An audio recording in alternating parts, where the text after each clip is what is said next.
The Liverpool Reaction, an American LFC podcast, starts now. Hey everyone, it's just over an hour since the Merseyside Derby finished, and I think the red half of Merseyside will be smiling.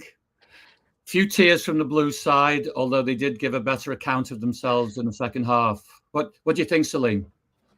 Well, coach, yeah, like you said, strong first half. I thought, what a goal by Gravenberch. And the second half just kind of came to a standstill, but you got to give it to Everton as far as their effort in the second half. Great effort. Yes, yeah. I mean, I thought it was interesting from a point of view. We've seen two games this week: the Champions League game against Madrid, and then the derby today, where Liverpool came out all guns firing, and I think that I think we're starting to see the team take some shape, and when they're intense and they're on their game, like they're pretty forceful. I've been listening to a lot of the build-up on Radio Merseyside, and obviously the blue half of Merseyside was a little more optimistic than they've been of late with these games because they have some players who can play. And really, for the majority of the first half, I wondered what the supporters were thinking, because were Everton playing badly? Everton just couldn't get into the game because Liverpool were that good. They were really good. They could move the ball between the lines at ease.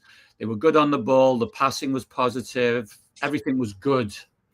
And then maybe for about the last 5 minutes or so, the first half, we started to get a preview of what we saw in the second half. And Liverpool's intensity dropped.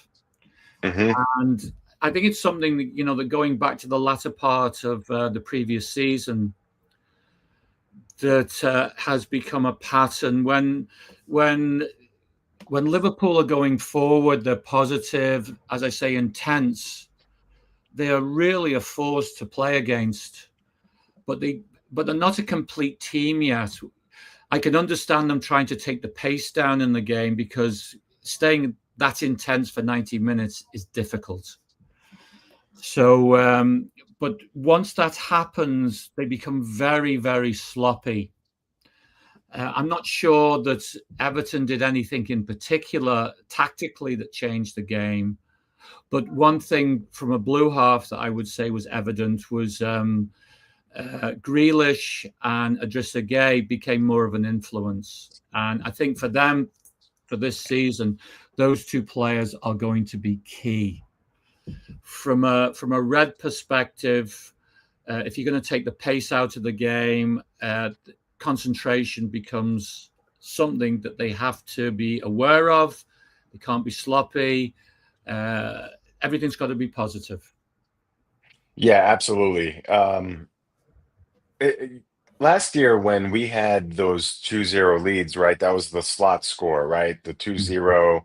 And although it seems that they're attempting that same type of strategy, it's just not clicking as far from a control standpoint and a sloppiness standpoint. But I think we can attribute that to two things. One, being the new players and getting used to that style of getting up and then just kind of killing the game off, even though 45 minutes, a full half is tough to do that. But and then the second thing is just kind of clicking and getting it together, and they're just not doing that quite yet.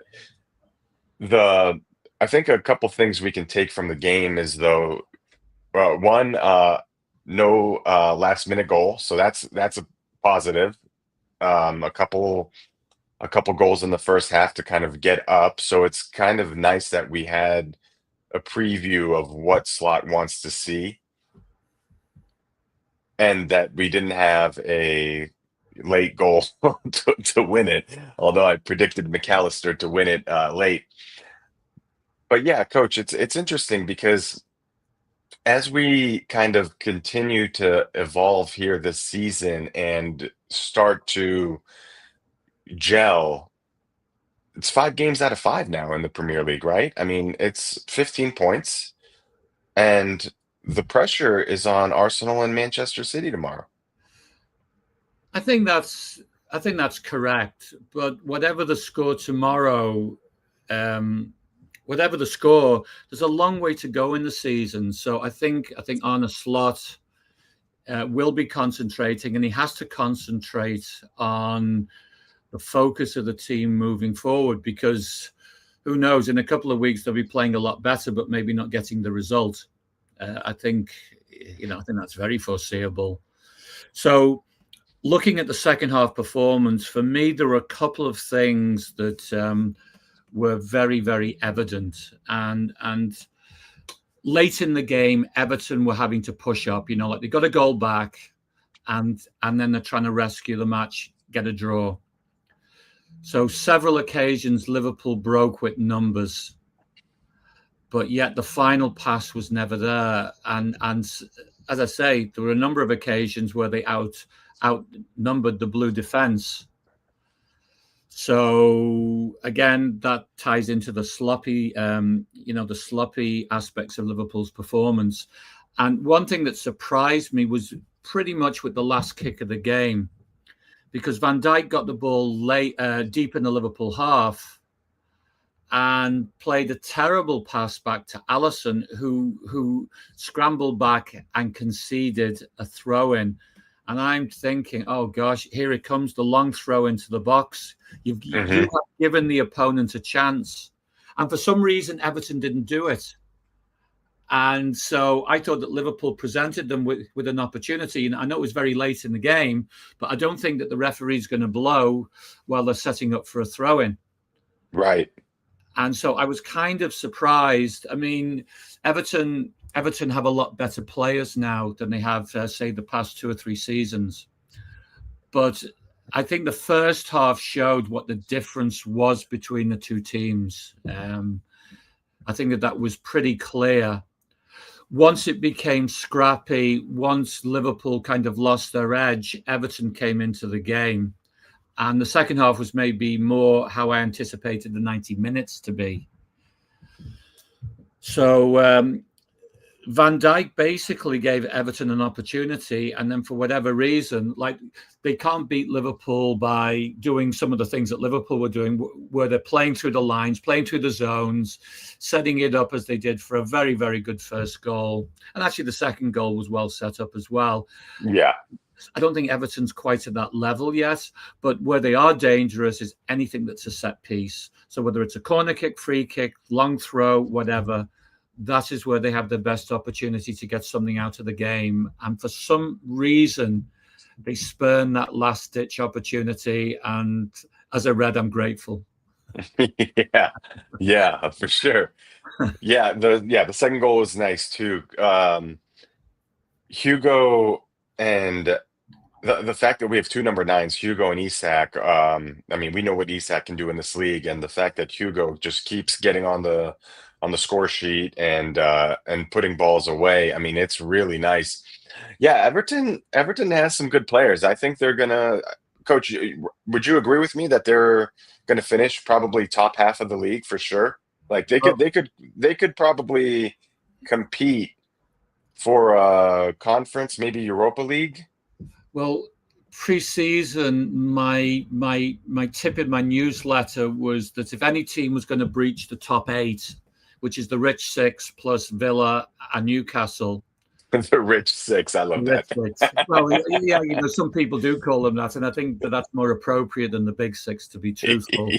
Yeah. But my tip was Everton, but with one proviso, and that is that they don't have a big squad. So were they to get a lot of injuries, then it might be difficult for them to breach the top 6. Yeah. Or the top 8 anyway. Sure. But if they can stay relatively healthy, once they get Branthwaite back, I mean, for me, obviously I'm not an Everton fan, but I look at the personnel that they've got, and personally, I think that they would suit a 3-5-2 formation. I felt sorry for Beto because he got hooked at half time.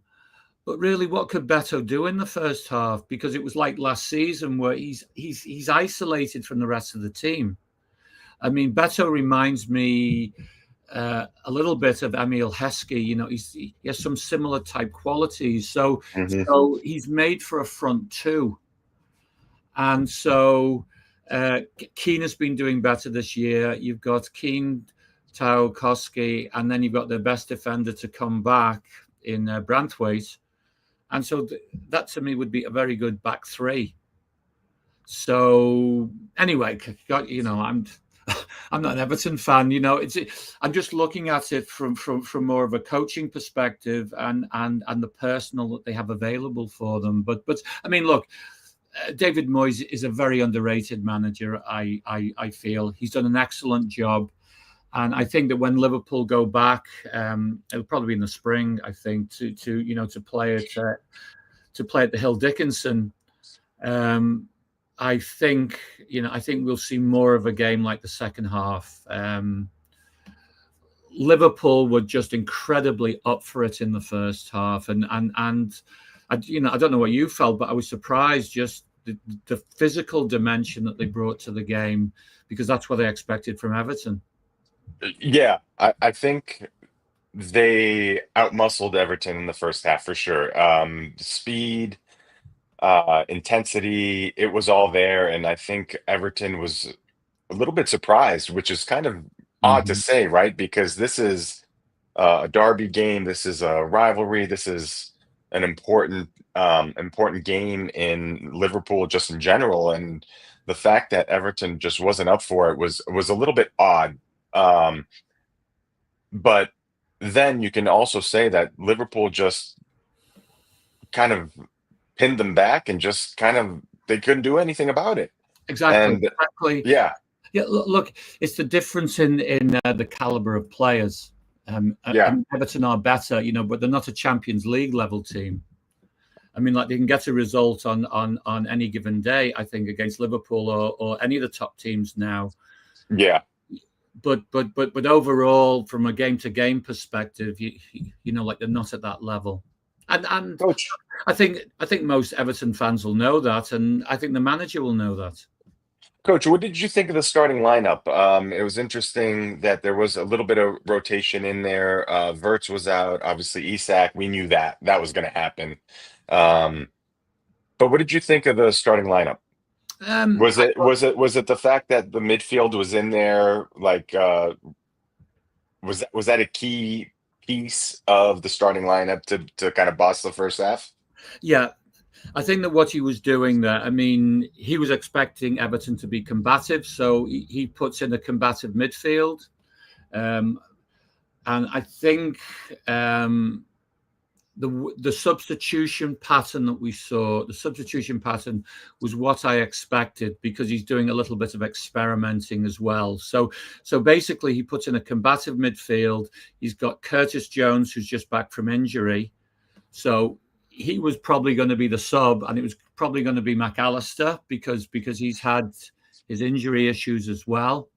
So you're more or less subbing like for like.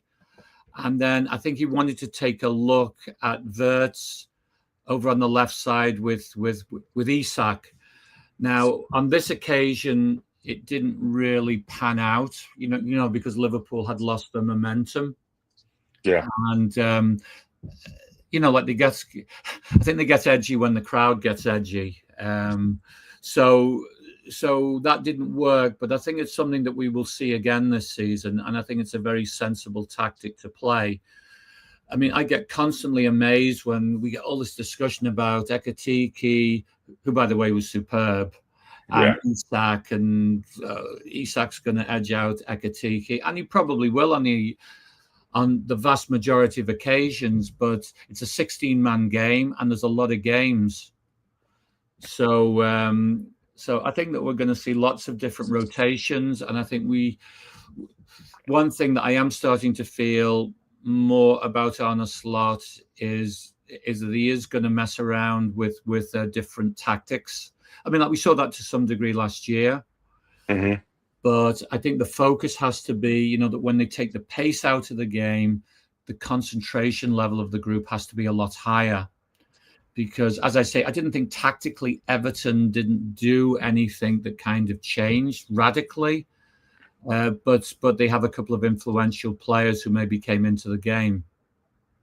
Yeah. When you talk about a 16-man squad, the five coming off the bench have like the level has increased from last year. Yes. And no disrespect to, the people that left and or are dropped, but it is significant. When you bring in Florian Wirtz in the 61st minute and you bring in Isak in the 67th, I think. I mean, that's scary for another team. That like these aren't chump players. These are superstars. And it's got to be intimidating for another team to be if we, use a lineup like this, and then all of a sudden these guys are coming off the bench. I mean, this is incredible.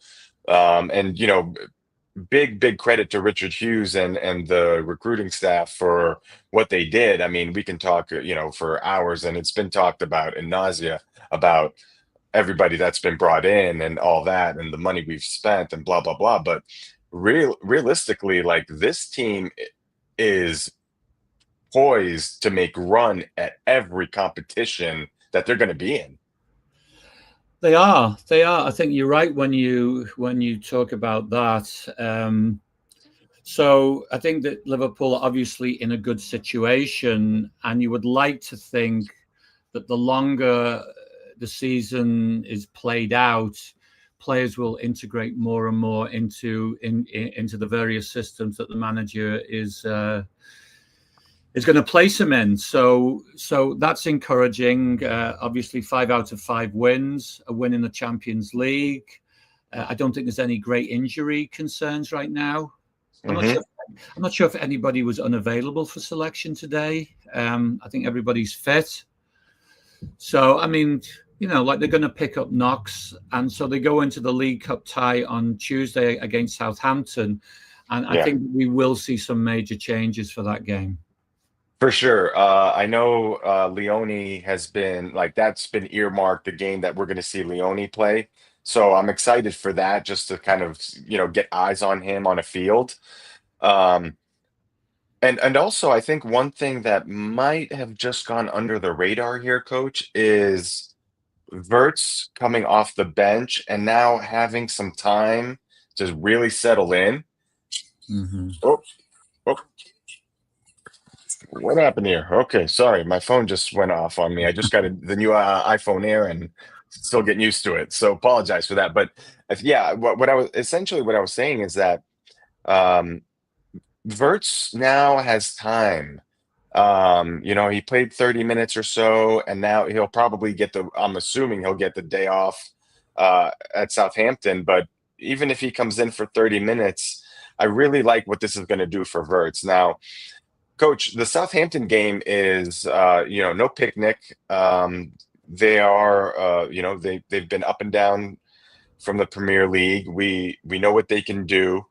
Last year they gave us fits, and it'll be nice to see some of the players that don't play all the time, especially Leone.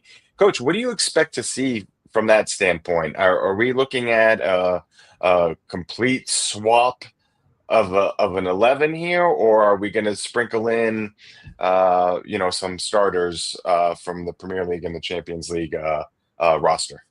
Well, I think you'll see the bench for sure that lined up against Everton today. So my guess is Alisson Becker, Virgil van Dijk, and Mo Salah won't even be on the bench. That is my guess. And I think everybody else is fair game. I think that you're likely to see Frimpong, Gomez, Jones, Mamadashvili, Robertson, and maybe Engamoa all start. I think that'll happen. I wouldn't be shocked if he starts Isak. And he may... I know you were talking about Florian Wirtz there, but he may play Florian Wirtz from the start as well. Mm-hmm. just from the perspective of giving minutes. So yeah, I think there'll be a lot of changes, and outside of that group, I think Leone will come into it, and possibly from the bench you'll see somebody like a Jayden Danns, for example. So yeah, I think he'll be involved because he was on the bench for the Champions League midweek, and I believe Champions League that they can have a bigger bench, can't they? Yeah.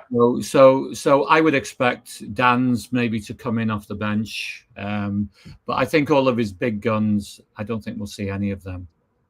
We're going to see Chiesa as well? Oh, yeah. I've forgotten about Chiesa because he didn't dress today, did he? Yeah. So yes, I think you're right. I think that Chiesa will come into the picture as well. I've forgotten about him. I'm interested in seeing. We know that the AFCON is going to be coming, towards the end of the year here, but I'm interested in seeing if he's going to push Frimpong up into that position, because he's clearly said that Frimpong, when Salah goes to AFCON, that that's one of the positions that he's thinking about moving Frimpong up. So that'd be kind of interesting to see kind of him and Isak. I think you're right about Isak for sure. But coach, what do you think about Frimpong kind of potentially either, like replacing Salah there, or do you think that's Chiesa? I think it's a possibility because it's been verbalized, but the only downside to that has to do with managing the squad. I mean, because think of it, I think that the forwards that'll play a lot this season will be the three that started today: Salah, Ekitike, and Gakpo, and then Isak. I think that they are going to be the main front four that he will use. So then you've got other players like Chiesa, like Engamoa, and then Jayden Danns, who's on the fringe, and a player that I believe is really talented. Yeah. So if he puts Frimpong in, he's throwing the balance, in terms of player expectations out. Maybe, I don't know. Obviously, we aren't there on the training ground day to day, but I think that that's something that he would have to consider. So that if I'm a Chiesa or an Engamoa, I'm thinking, he's put Frimpong in ahead of me. I feel that his rotation is going to be more Bradley Frimpong than Frimpong Salah, but I'm not the manager and I could well be wrong. But I think there are considerations for squad chemistry. Yeah. Where he I goes understand. Frimpong into the forward line. Sure. Coach, I kind of briefly talked about it earlier, but you mentioned, hey, it's the beginning of the season, it's the first 5 games, but realistically, when you're Man City and you're Arsenal and you're kind of looking to get in the mix to win the league, like you got to be looking over at Liverpool and just being like, geez, like I mean, what, like we are gonna have to be perfect. I mean, it's really this type of pressure already in this fifth game is really significant of what Liverpool is looking to achieve long term and this season. I mean, this team is rebuilt and is winning and is built for the next 3-4 years. So what do you from a coaching perspective, when you're looking at this team that is not really playing that great and is in a state of transition, but is getting wins and getting 3 points. How do you motivate that team? I think my only concern has something to do with what we saw today when they kind of took the foot off the pedal a little bit. So I think you highlighted before that probably the best result for Liverpool tomorrow would be if Manchester City wins, because then Liverpool are 6 points clear of the two teams that are considered the major rival.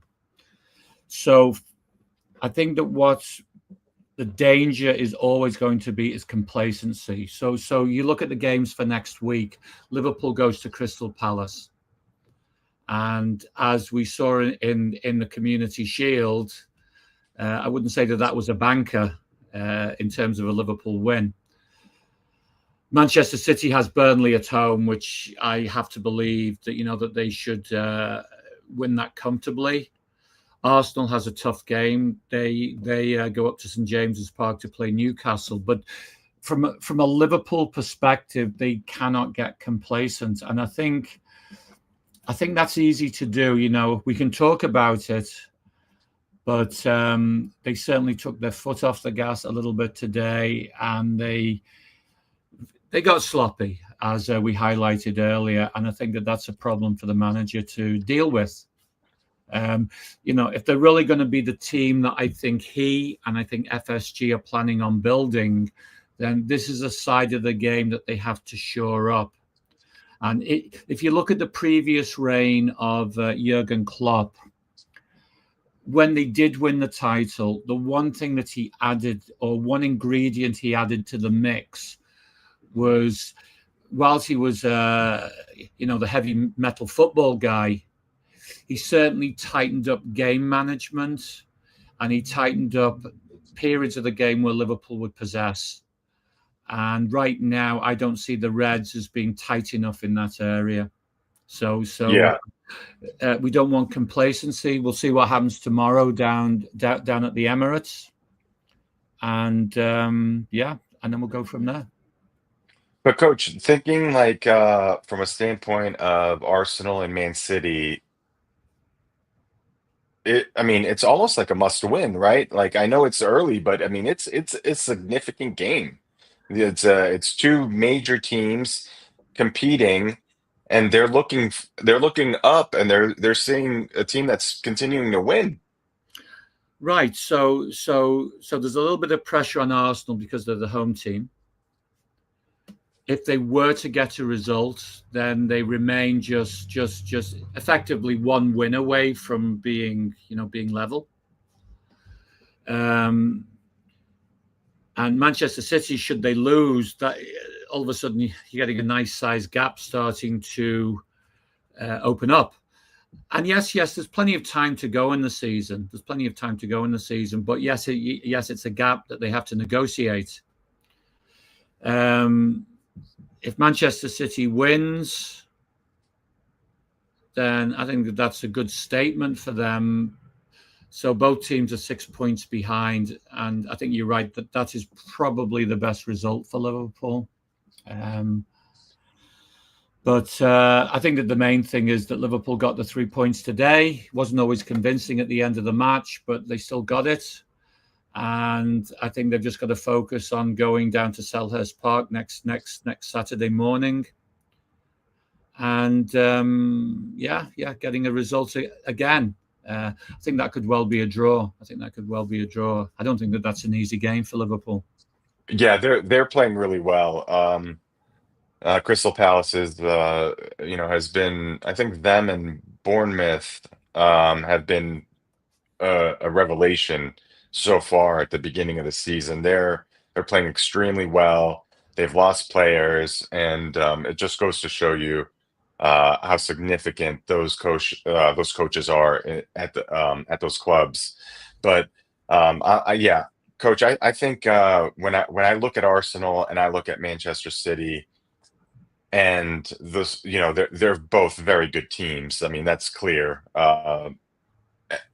But I'm just thinking when they step on the pitch tomorrow, it's going to be like it's showtime. It's game time. I mean, this is not a light game. This is a significant game for both clubs. And in general, when you kind of think about, the rivalry games, and, you get up for the big games and the big teams, and it's going to be, it's a tough one, back a couple weeks ago when Liverpool beat Arsenal. I mean, a lot of the pundits were saying that's the toughest game that Arsenal is going to see at Anfield against Liverpool, and they almost got a point out of it. But you got to go for it. And these teams, tomorrow it's going to be very interesting to see the tactics. It's at Arsenal, and is Arsenal going to sit back with the three type of defensive midfielders that they did when they were at Anfield, or are they going to, bring a more aggressive approach to it? It's going to be very interesting. Yeah, I think you can pose the argument that both teams need 3 points. So yes. Yeah. Anyway, so I think that's pretty much covered the bases for today. Another Merseyside Derby win. We're happy about that. Pleased with a lot of the positives, especially in the first half. But I don't think that we can get too beyond ourselves in terms of once they kind of lose that focus a little bit, they can be a little bit mundane, and it could have cost them on the day. Yeah, for sure. Okay, everyone. So that is it for today. Always pleased to get some comments and some thoughts from Liverpool fans out there, and maybe even some Everton fans. And we will see you, I guess, after the League Cup game on Tuesday. Sounds good. We anticipate a much changed Liverpool team, but hopefully the same kind of results. Okay, everyone. Please subscribe to the podcast, and we will see you then. Bye now. Take care, everybody. Coach and I want to take a second to thank everybody for watching on YouTube or whether you're listening via podcast. Please subscribe or follow the show wherever you consume your content. We are looking forward to continuing to bring you the best Liverpool content out there. We'll see you next time.